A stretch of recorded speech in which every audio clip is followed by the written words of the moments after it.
Hi, this is Jeff Hayward with the Rainforest Alliance delegation in Paris at the climate talks. It's the 5th day, and I wanted to share with you some perspectives of how the week's gone. It's been a busy but positive, frenetically charged week. It began with world leaders really calling everyone to action, setting the stage, pumping up the rhetoric and the urgency. We got to put aside old differences, work together to reach a strong agreement. We definitely have to see this as a turning point. A lot of this enthusiasm then got mired in what are the political elements of negotiations, and we're now at that point in the conference where things typically grind to what seems like a halt. Negotiations go behind closed doors, and we're really not aware of how things are progressing. It's a difficult set of negotiations and a very complicated text, but what would be success coming out of this? First, there will be a climate deal. There will be an agreement. Second, it will be unprecedented because of its scope. It will involve all the countries of the world coming forth, setting down pledges, indicating what they're going to do about climate change within their own circumstances. That's never happened before. 30 of these country commitments actually mention forest protection by name. That's important. We need to see that in these contributions. This agreement's not going to be binding, but I don't even think that matters so much. In fact, if it were a treaty that had to be ratified, that would then go to the US House and the Senate. And can you imagine the success it would have there? None.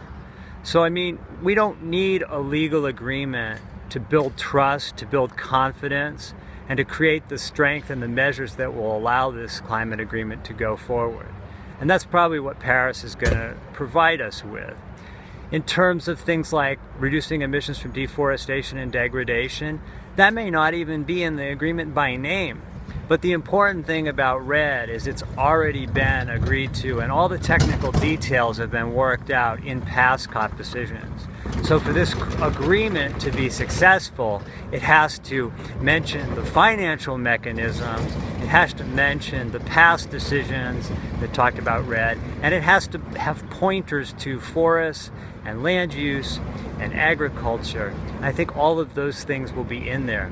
Is it going to be a perfect agreement? No, it's going to be an imperfect agreement. There are still going to be very, very large gaps between where we are now and where we'll be at 2050 in terms of global emissions and the global goal, which is to keep emissions below 2 degrees C. That gap is too great right now. Our world will heat up and we'll go over that amount. So why will this agreement be successful?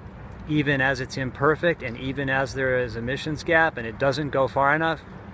Because it's going to spur a ratcheting up of ambition over time, and it's going to lead to the type of confidence that will change rulemaking in countries, change regulatory frameworks in countries, that will bring new innovation and investment to technologies and advances that will actually help us move to a low carbon economy and a low carbon future. And that's really the intended goal of this particular conference. Rainforest Alliance will be here for the next week. We're doing a lot of events to present to the world what we know that works in terms of low emissions agriculture and forestry, and building resilience in the landscapes in which we work, and resilience in the supply chains, and working with business. And so we really hope to shine a light on the role of the private sector, business and communities and indigenous peoples in doing their part to address climate change. From Paris, good to see you, and look forward to talking soon.